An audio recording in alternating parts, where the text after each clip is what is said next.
ये जो सवाल है ये प्रोजेक्टाइल मोशन का क्वेश्चन है। Ball having kinetic energy E, मतलब जो इनिशियल काइनेटिक एनर्जी वो ई है, उसको फेंका गया कितने एंगल पे? 45 डिग्री विद द हॉरिजॉन्टल। तो पूछा है कि इसकी काइनेटिक एनर्जी हाईएस्ट पॉइंट पे कितनी होगी in terms of E. In terms of E कितनी होगी ये हमें बताना है। देखिए मैं डस्ट मारता हूँ। Kinetic energy in terms of E कैसे निकालेंगे? ये एक्स एक्सिस, ये वाई एक्सिस, इसको यूं थ्रो किया है। आपने अगर पिछले लेक्चर्स, वीडियो लेक्चर्स भी देखे हो तो उसमें मैंने एक बात बताई थी कि गैलीलियो ने सबसे पहले एक चीज पॉइंट आउट की थी, क्या? कि दो परपेंडिकुलर डायरेक्शन का मोशन एक दूसरे से बिल्कुल इंडिपेंडेंट होते हैं। ठीक है, ये बात गैलीलियो ने, ये शुरू में सोचना ही बहुत बड़ी बात थी। तो इसका मतलब एक्स एक्सिस और वाई एक्सिस मैंने दो परपेंडिकुलर डायरेक्शन मानी, तो इनका जो मोशन है एक दूसरे को बिल्कुल भी अफेक्ट नहीं करेगा। क्या मतलब? जैसे आपने इसको प्रोजेक्ट किया, मान लो with some speed u, suppose कितने एंगल पे? 45 डिग्री। तो आप एक बार इनिशियल वेलोसिटी के कंपोनेंट कर लो, इधर क्या होगा? कोस या साइन? कोस। लेकिन कोस 45 और साइन 45 दोनों ही कितने होते हैं? 1/√2। तो जो इनिशियल वेलोसिटी x के लॉन्ग है वो 1/√2, और जो इनिशियल वेलोसिटी y के लॉन्ग है वो भी 1/u/2। ठीक है। अब जो एक्सेलरेशन ड्यू टू ग्रेविटी है वो x एक्सिस के लॉन्ग है या y एक्सिस के लॉन्ग है? y के लॉन्ग है। किधर? नीचे। तो क्या वो एक्सेलरेशन x एक्सिस के मोशन को अफेक्ट करेगी या नहीं? बिल्कुल नहीं करेगी। यानी कि इस एक्सेलरेशन का काम होगा बस इस स्पीड को कम करवाना, y को ये बिल्कुल चेंज नहीं करेगा।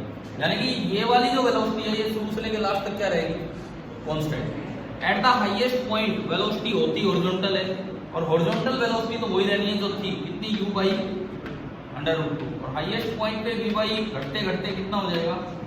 0। तभी वो हाईएस्ट पॉइंट आया और उसके बाद वो किधर जाना स्टार्ट करेगा? नीचे।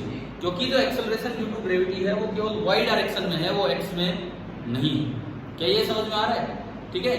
कहीं भी पूछ लिया जाए क्या इस g का इफेक्ट ux पे होगा कि नहीं होगा, इस g का इफेक्ट x डायरेक्शन की वेलोसिटी पे होगा या नहीं होगा? बिल्कुल नहीं होगा, है ना? ठीक है। दो परपेंडिकुलर डायरेक्शन से एक दूसरे को अफेक्ट नहीं करती। क्लियर है बात? तो अब देखो, इनिशियल वेलोसिटी है u, तो जो इनिशियल एनर्जी E दी गई है तो E को मैं लिख सकता हूँ 12 × m × u²। ठीक है। और थोड़ी देर बाद हाईएस्ट पॉइंट पे स्पीड कितनी होगी? हाईएस्ट पॉइंट पे स्पीड कितनी होगी? u/√2। मान लो वहां काइनेटिक एनर्जी होगी E डैश, तो वहां पे लिखा जाएगा 12 × m × जो स्पीड है दैट इज u/√2 का होल स्क्वायर। तो 12m u² को तो अलग कर दो, और 1/√2 का होल स्क्वायर होगा 1/2, और 12m u² आपका क्या है? E। तो वहां पे जो एनर्जी होगी that will be equal to E/। तो ये इसका आंसर आ गया E/। अच्छा, बहुत से बच्चे ये तो देखते ही बता रहे थे, क्या ये क्वेश्चन किया हुआ था पहले, है ना? लेकिन जरूरी नहीं कि बस इतना ही आए। अब 2D मोशन के बारे में थोड़ा सा मैं और बताता हूँ, ठीक है ना? इन पे क्या किस तरह से चीजें आ सकती हैं। वैसे पीछे एक कंस्ट्रेंट मोशन का लेक्चर लिया था मैंने, एक 2D मोशन का लिया था और एक कनेक्टेड मोशन का। ठीक है, तीनों आपके लिए डाले गए हैं तो आपको वहां से कर लेने चाहिए थे। फिर भी मैं इस 2D मोशन पे एक सवाल और पूछता हूँ। डस्टर दे दो कोई, अरे मतलब पेज दे दो कोई।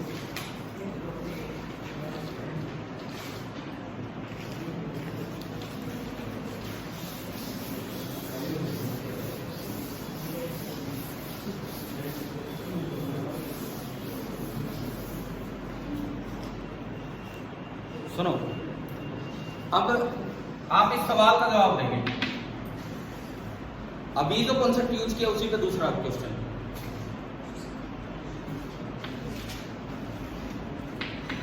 ये हॉरिजॉन्टल और वर्टिकल डायरेक्शन को मैंने एक्स और वाई एक्सिस बोल दिया।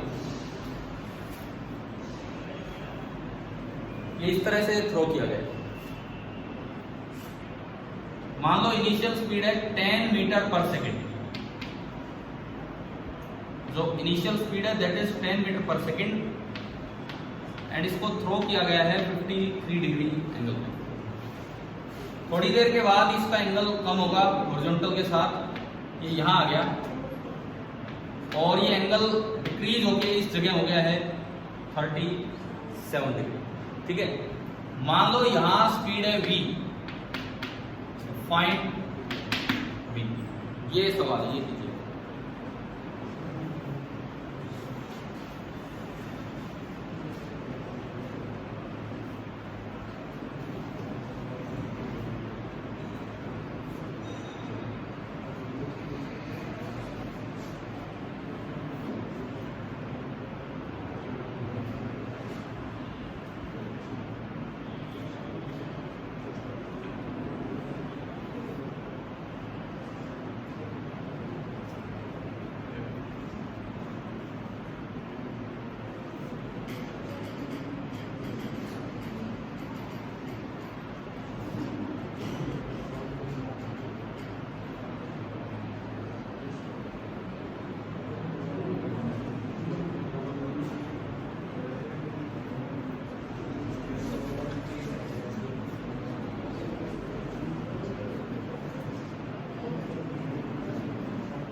पहली बात ये बताओ कैसे किया, क्या कॉन्सेप्ट लगाया?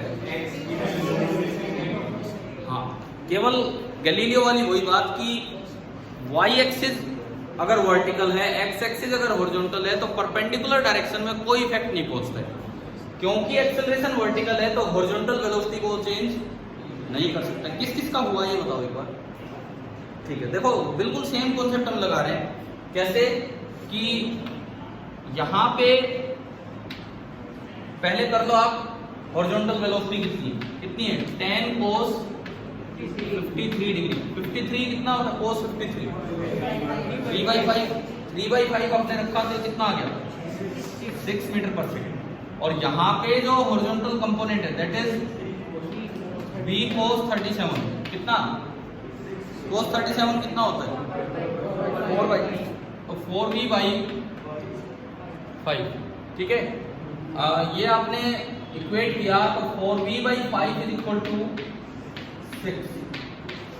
तो यहां से v कितना आ गया 15/2 मीटर पर सेकेंड या 7.5। क्लियर है? अब अगला सवाल, ये हाइट बताओ कि ये हाइट कितनी है, ये हाइट कितनी है ये बताओ।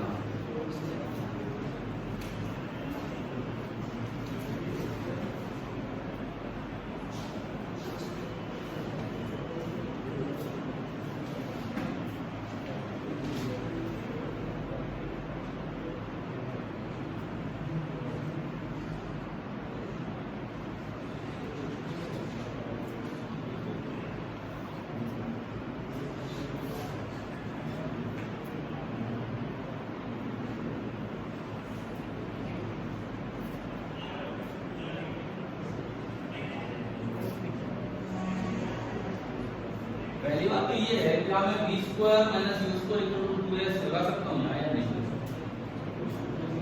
वो तो वन डायमेंशनल इक्वेशन होती है और ये तो टू डायमेंशनल होता है। बताओ ये हाइट कैसे निकालें? अरे u स्क्वायर अपॉन 2g कहाँ से आ गया, कौन सा फॉर्मूला आ गया? वो तो तब है जब मैं किसी को सीधा फेंकता हूँ ना, तो मैक्सिमम हाइट क्या है।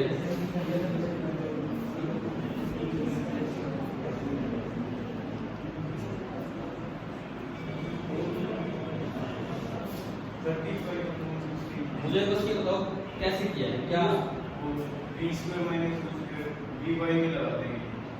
अच्छा, b बाई और bx सेम रहेगा, फिर लास्ट में फिर स्क्वायर और ऐड करके ऐसे किए b बाई ले लेंगे, b y ले आया, फिर उसके बाद b बाई दोनों का ले लिया, फिर b बाई स्क्वायर माइनस उससे आपने निकाल दिया। ठीक है, सुनो एक और बात आपको बताता हूँ। काइनेमेटिक्स हमें कहती है कि ये जो इक्वेशन है s equal to ut plus half at square, v equal to u plus at या v square minus u square equal to 2as, ये सारी वन डायमेंशनल इक्वेशन है। लेकिन इस प्रोजेक्टाइल मोशन में बाई एनर्जी कंजर्वेशन एक equation दोबारा बन जाता है, और उसमें कोई वन डायरेक्शन या टू डायरेक्शन का चक्कर नहीं है, वन डायमेंशनल, क्योंकि एनर्जी तो एनर्जी है, उसकी कोई डायरेक्शन नहीं होती। देखो आप जब किसी चीज को थ्रो करते हैं तो उस पर एक ही फोर्स लग रहा होता है पूरे मोशन के दौरान, कौन सा? Gravitational force. ग्रेविटेशनल फोर्स एक कंजर्वेटिव फोर्स है, और जब ओनली कंजर्वेटिव फोर्स लगते हैं तो mechanical energy can be conserve. ठीक है, तो अब देखो आप यहाँ देखो, मान लो ये जीरो लेवल है, सपोज ये जीरो लेवल है, इनिशियल पोटेंशियल एनर्जी कितनी? Zero. Initial potential energy zero plus initial kinetic energy half M U square, समझ आ रहा है, बराबर फाइनल पोटेंशियल एनर्जी है साइड पे M V H plus kinetic energy, वहां स्पीड क्या बोलिए आप? अब आपको u भी पता है, v भी पता है, क्या डायरेक्ट एच आएगा कि नहीं, है ना?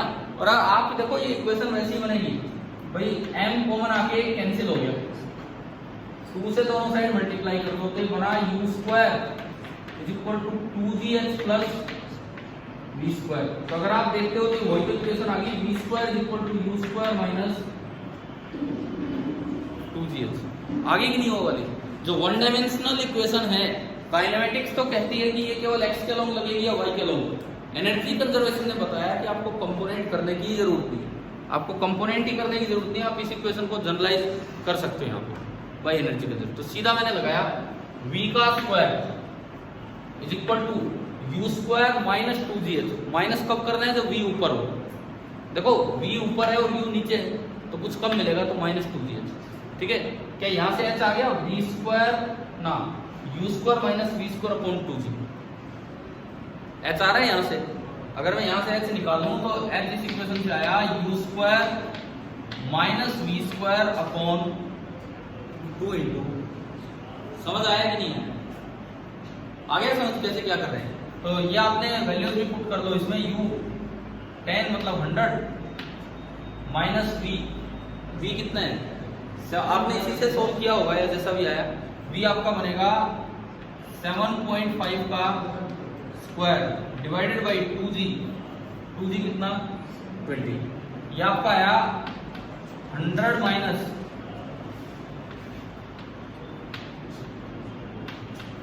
यही आएगा, 225 यही आएगा, कुछ और आएगा, मैं भी पूछ रहा हूँ। मैं तो वैसे ही अंदाजे से किया, आप देखो सही आ रहा है, सही किया गलत किया? सही है। ये आता है आपको डायरेक्ट करना कैसे लिखना है ना? 100 माइनस ये कितना बचा? 50 गए, 50 बचा, 6 और गए 43.75 अपॉन 20, ये जो भी आएगा मीटर में आएगा। लेकिन हमने एक और चीज सीखी कि ये जो इस तरह की इक्वेशन है v square equal to u square minus 2gh, वैसे तो ये वन डायमेंशनल इक्वेशन है, लेकिन प्रोजेक्टाइल मोशन में 2D में भी इक्वेशन लग रही बिना कंपोनेंट किए, लेकिन वो काइनेमेटिक्स से नहीं, कैसे लग रही है भाई? Energy conservation. बताओ 2D मोशन में कुछ चीजें समझ आ रही है? ठीक है, कल का जो लेक्चर था पीछे 2D मोशन वाला जो आपको वीडियो लेक्चर दिया गया था, उसमें मैंने प्रोजेक्टाइल ही नहीं शायद रिलेटिव मोशन का डिस्कशन किया था। रिलेटिव मोशन, देन उसके अंदर velocity of approach, velocity of separation, इन चीजों का, देन साइक्लिक सिमेट्रिक मोशन में कैसे चीजें कितनी देर बाद कोलाइड करती है, है ना? समझ आ गया होगा। चलिए अब हम चलते हैं अपने अगले सवाल पे। ये दूसरा जो सवाल है, एक बार ये देख लो ये हुआ कि नहीं हुआ आपसे। हाँ भाई, ये वाला क्वेश्चन हुआ है कि नहीं हुआ है? क्योंकि लिखे हुए तो काफी देर हो गई है यहाँ पे।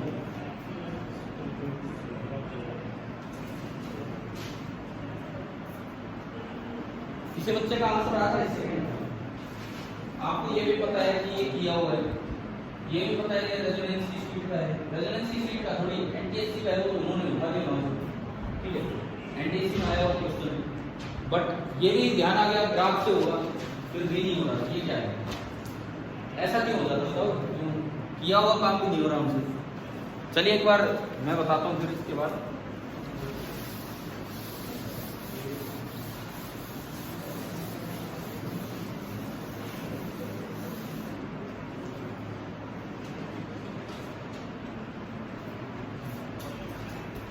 देखिए इसमें यूं लिखा है balloon is moving up from the ground, ऊपर जा रहा है। किस तरह से जा रहा है? In such a way that its acceleration is linearly decreasing, time के साथ नहीं, acceleration is linearly decreasing with height above the ground. ठीक है, तो इसकी शुरुआत हम करते हैं, अभी करते हैं, ग्राफ बना के करेंगे एक्सेलरेशन का y के साथ या x के साथ, उसको x एक्सिस बोल देंगे ऊपर। It start from the ground, जो इसकी इनिशियल एक्सेलरेशन है ग्राउंड लेवल पे कितनी थी? 4, and with zero initial velocity. Initial velocity zero थी लेकिन इनिशियल एक्सेलरेशन कितनी थी? 4 मीटर पर second square, and its acceleration becomes zero. Acceleration zero होगी कहाँ जाके? At a height of 3 metre. 3 metre height पे चल के एक्सेलरेशन कितनी होगी? जीरो। एक्सेलरेशन 4 से स्टार्ट होगी, जीरो पे आएगी 3 मीटर हाइट में। ठीक है, और लीनियरली वो डिक्रीज हो रही है, बोला गया है। The speed of the balloon at a height of 1.5 metre, तो बीच में जब 1.5 मीटर पे था तो इसकी स्पीड क्या होगी ये आपको निकालना है।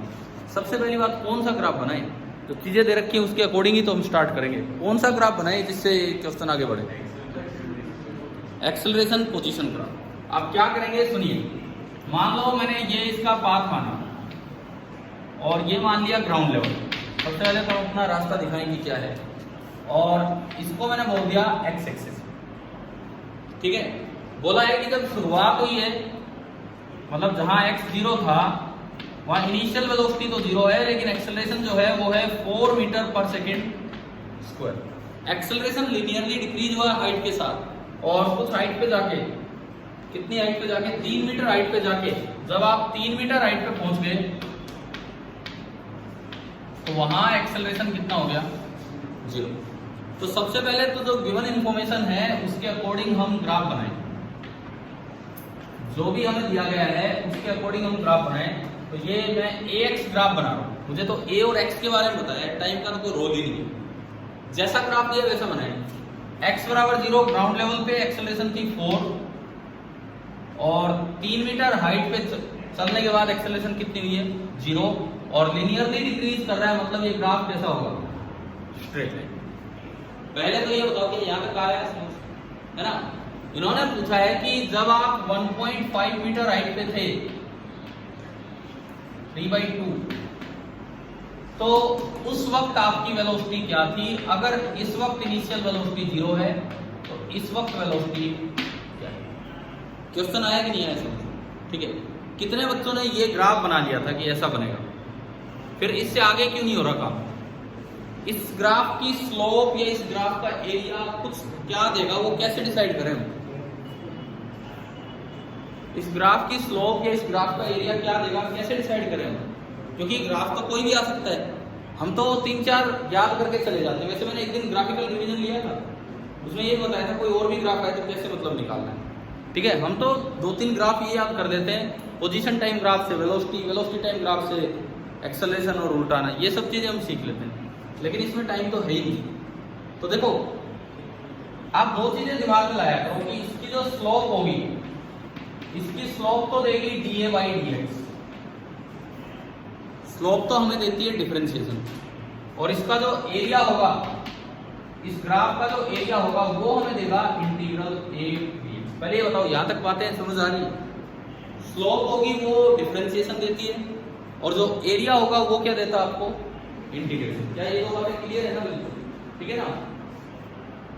इसके बाद अब सोचो कि भाई ये कोई टर्म बनेगी या ये कोई टर्म बनेगी, तो उसके लिए आपके ना जनरल इक्वेशंस दिमाग में आनी चाहिए। एक्सेलरेशन की 2 जनरल इक्वेशंस थी, या तो मैं एक्सेलरेशन को लिख सकता हूँ dv/dt, या फिर लिख सकते हैं v dv/dx। dv/dt का कोई रोल नहीं, क्योंकि टाइम है ही नहीं। क्या टाइम है क्या यहाँ? कहीं नहीं। तो आप दूसरी वाली इक्वेशन उठाओ, एक्सेलरेशन की क्या इक्वेशन है? v × dv/dx। उसमें रख दिया तो बिगड़ जाएगा मामला, डबल डिफरेंशिएशन पे चला जाएगा, छोड़ो। लेकिन इसमें देखो, इसमें कुछ कामयाबी मिल रही है यहाँ। अगर आप यहाँ रखते हैं, एक ही जगह में क्या रखूं? एक ही जगह मैंने रखा v dv/dx, v × dv/dx, और एक dx हो रहे हैं, dx से dx कैंसिल, और v dv इंटीग्रेशन तो बड़ा आसान है करना।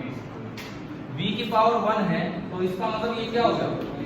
v²/2, और लिमिट u से लेके इनिशियल से लेके जहां तक भी आप, यानी कि ये इंटीग्रेशन आपको देगा v square minus u square upon, तो हमें एक बात पता लग गई कि इस ग्राफ का जो एरिया होगा वो आपको किसकी वैल्यू देगा, v square minus u square upon 2।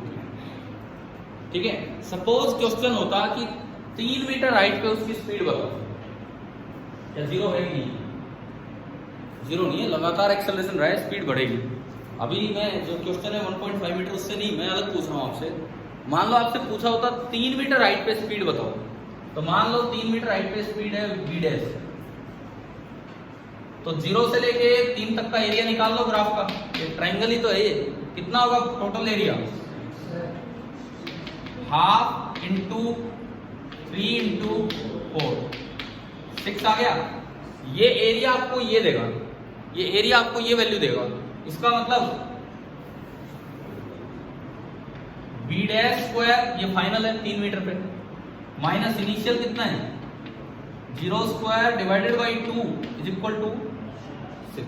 आया क्या, समझ क्या किया? 0 क्यों? क्योंकि इनिशियल स्पीड यहां मैंने मिटाई होगी, वो 0 थी।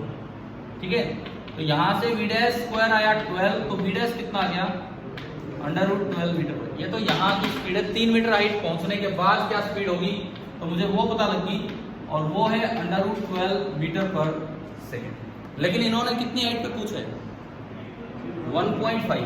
हमसे तो ये पूछा है कि भाई 3/2 मीटर हाइट पे जाओगे तो वहां स्पीड क्या होगी। ये तो बी डैश आपने निकाल दिया, लेकिन यहाँ स्पीड क्या होगी ये आपको बताना है। कैसे बताएं? उसके लिए वहां तक का एरिया ले लो, थोड़ा सा सिमिलर ट्रायंगल्स का यूज करेंगे। देखिए यहां तक का एरिया मतलब ये, ठीक है, थोड़ा सा सिमिलर ट्रायंगल्स का यूज करेंगे। जब ये 3 ये 3/2 तो ये 4 का आधा होना इधर। ये ट्रायंगल और पूरी ट्रायंगल सिमिलर है ना, तो साइड्स का रेशियो भी क्या होगा सेम। तो जब ये वाली साइड उसकी हाफ है तो ये वाली साइड भी क्या होगी हाफ ही होगी। तो ये कितना आया आप बताओ एक बार, समझ आ रहा है क्या कैसे किया हमने, या और ढंग से बताऊं? देखो ये एक ट्रायंगल है और एक ये बड़ी ट्रायंगल है, दोनों सिमिलर है ना। जब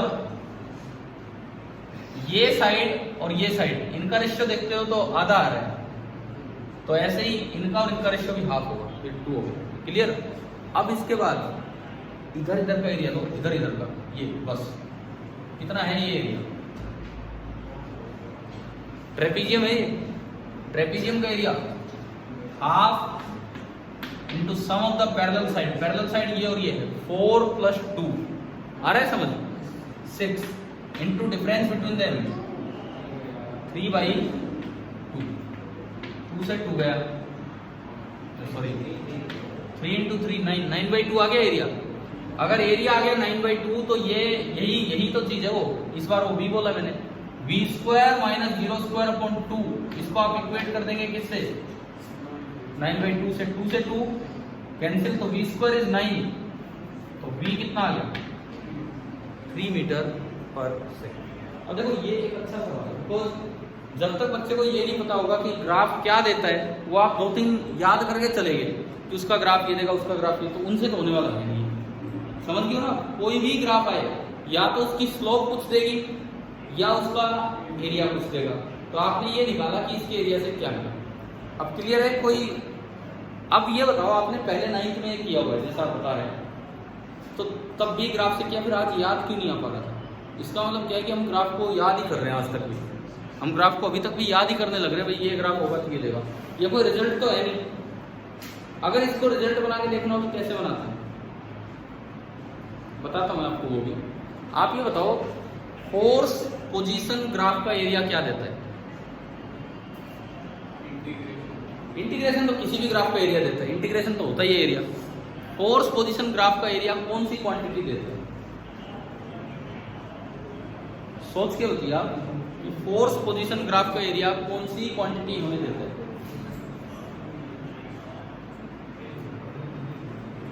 फोर्स पोजीशन ग्राफ का एरिया कौन सी क्वांटिटी हमें देता है, ये आप सोच के बताएं। Work done. भाई फोर्स पोजीशन ग्राफ का एरिया देगा इंटीग्रल एफ डी एक्स। क्या कभी पढ़ा है कि integral F D x work होता है? पढ़ा है कि नहीं पढ़ा है? 9th में आता है ना वर्क एनर्जी में, वहां पे वैसे तो अगर कांस्टेंट फोर्स हो तो एफ डॉट एस कर लेते हैं, नहीं तो integral F dot D S करना होता है, तो एफ डी एक्स आ जाता है। यानी कि फोर्स पोजीशन ग्राफ का एरिया आपको क्या देगा, वर्क देगा। और वर्क एनर्जी थ्योरम कहती है कि work done is equal to change in kinetic energy, है ना। इसका मतलब क्या है, देखिए मैं इसी चीज को वैसे बता रहा हूँ कि ये वर्क का ही पार्ट है ये सवाल। यहाँ पे जो क्वेश्चन बना है ये वर्क का पार्ट है। कैसे, देखिए मोशन का कम, मोशन का तो तभी जब आपको कोई भी ग्राफ का मतलब निकालना है।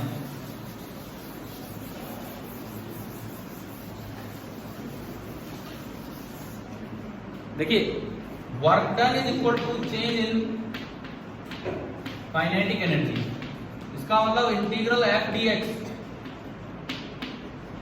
Is equal to half M B square minus half M U square. F को मैं एम इंटू ए लिख सकता हूं, फोर्स बराबर मास इंटू एक्सेलरेशन, और मास तो कांस्टेंट है बाहर आया,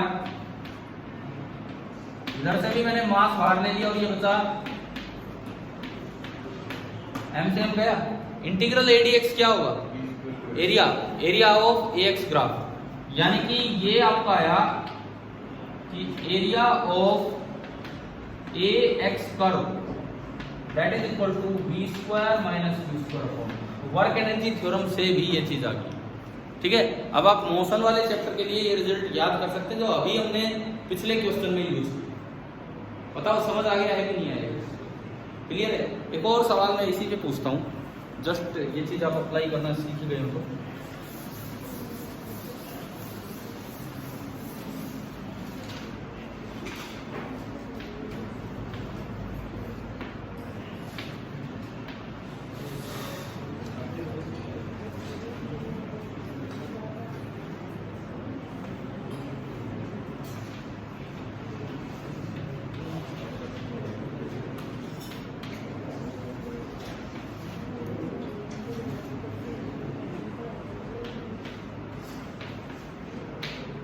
ये एक्स हमें दिया मीटर में, एक्सेलरेशन मीटर पर सेकंड स्क्वायर में, ये है बस। ये इतना ग्राफ में इतनी वैल्यूज दे रखी है, वैल्यूज दिख रही है ना आपको प्रॉपरली, ठीक है। ये सारी वैल्यूज हैं, ये जो यहाँ लिखी हुई है, और ये 11। अब ये बोला है कि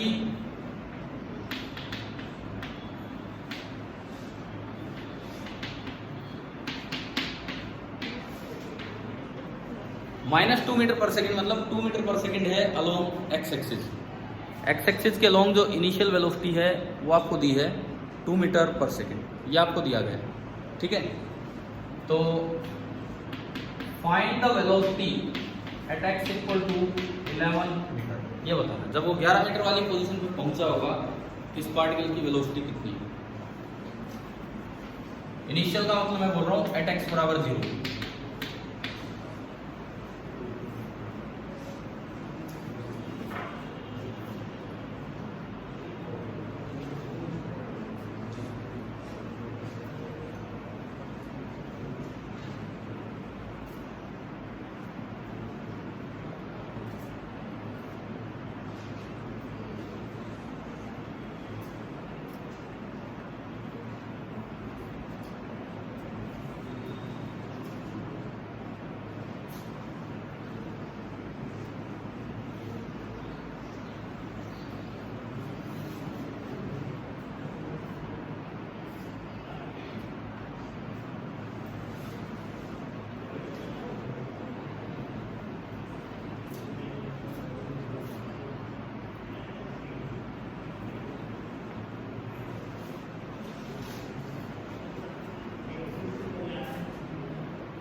इसकी वैल्यू, ये बच्चे कह रहे हैं कि ये वैल्यू कहाँ गई, ये नहीं दे रखी है, हम क्या करें।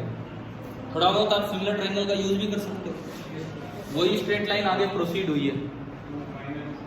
हाँ उस हिसाब से निकालो।